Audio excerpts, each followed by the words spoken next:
ವಿಶ್ವದ ಸರ್ವಶ್ರೇಷ್ಠ 100 ರೆಸ್ಟೋರೆಂಟ್ಗಳ ಪಟ್ಟಿಯಲ್ಲಿ ನಮ್ಮ ದೇಶದ 7 ರೆಸ್ಟೋರೆಂಟ್ಗಳು ಸ್ಥಾನ ಪಡೆದುಕೊಂಡಿವೆ. ಅದರಲ್ಲೂ ಕರ್ನಾಟಕದ ಒಂದು ರೆಸ್ಟೋರೆಂಟ್ ಈ ಪಟ್ಟಿಯಲ್ಲಿ ಸ್ಥಾನ ಪಡೆದುಕೊಂಡಿರೋದು ವಿಶೇಷ. ಅಂದಹಾಗೆ ಇತ್ತೀಚೆಗೆ ಟೇಸ್ಟ್ ಅಟ್ಲಾಸ್ ಎಂಬ ಸಂಸ್ಥೆ ವಿಶ್ವದ ಅತ್ಯಂತ ಶ್ರೇಷ್ಠವಾದ 100 ರೆಸ್ಟೋರೆಂಟ್ಗಳ ಪಟ್ಟಿಯನ್ನ ಬಿಡುಗಡೆ ಮಾಡಿದೆ.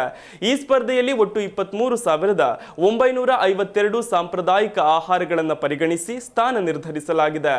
ಮೊದಲ ಸ್ಥಾನದಲ್ಲಿ ವಿಯೆನ್ನಾದ ಫಿಲ್ಗಾ ಮುಲ್ಲೇರ್ ರೆಸ್ಟೋರೆಂಟ್ ಇದ್ದು ಪಟ್ಟಿಯಲ್ಲಿ ಭಾರತದ 7 ರೆಸ್ಟೋರೆಂಟ್ಗಳಿವೆ. ಅಲ್ಲದೆ ಪಟ್ಟಿಯಲ್ಲಿ ಕೇರಳದ ಪಾರಗಾನ್ ರೆಸ್ಟೋರೆಂಟ್ 5ನೇ ಸ್ಥಾನ ಪಡೆದಿದೆ. ಇನ್ನು ಕೋಲ್ಕತ್ತಾದ ಪೀಟರ್ ಕ್ಯಾಟ್ ರೆಸ್ಟೋರೆಂಟ್ 7ನೇ ಸ್ಥಾನ, ಹರಿಯಾಣದ ಅಮ್ರಿಕ್ ಸುಖದೇವ್ ರೆಸ್ಟೋರೆಂಟ್ 13ನೇ ಸ್ಥಾನವನ್ನು ಪಡೆದುಕೊಂಡಿದೆ. ಇನ್ನು ದೆಹಲಿಯ ಕರೀಮ್ಸ್ ರೆಸ್ಟೋರೆಂಟ್ 59ನೇ ಸ್ಥಾನ ಪಡೆದುಕೊಂಡಿದೆ. ಇನ್ನು ನಮ್ಮ ರಾಜ್ಯದ ಸರದಿ ನಮ್ಮ ಬೆಂಗಳೂರಿನ ರೆಸ್ಟೋರೆಂಟ್ ಕೂಡ ಈ ಪಟ್ಟಿಯಲ್ಲಿದೆ. ಮಸಾಲಾ ದೋಸೆಗೆ ಫೇಮಸ್ ಆಗಿರುವ central tiffin room CTR taste atlas ಬಿಡುಗಡೆ ಮಾಡಿರುವ ಬೆಸ್ಟ್ ರೆಸ್ಟೋರೆಂಟ್ಸ್ ಲಿಸ್ಟ್ ನಲ್ಲಿ 69ನೇ ಸ್ಥಾನವನ್ನು ಪಡೆದುಕೊಂಡಿದೆ. 1920ರಲ್ಲಿ ಪ್ರಾರಂಭವಾಗಿರುವ ಈ ರೆಸ್ಟೋರೆಂಟ್ ಮಸಾಲೆ ದೋಸೆಗೆ ಫೇಮಸ್. ಇನ್ನು ದೆಹಲಿಯ ಗುಲಾಟಿ 77ನೇ ಸ್ಥಾನ, ಮುಂಬೈನ ರಾಮ ಆಶ್ರಯ 78ನೇ ಸ್ಥಾನವನ್ನ ಪಡೆದಿದೆ.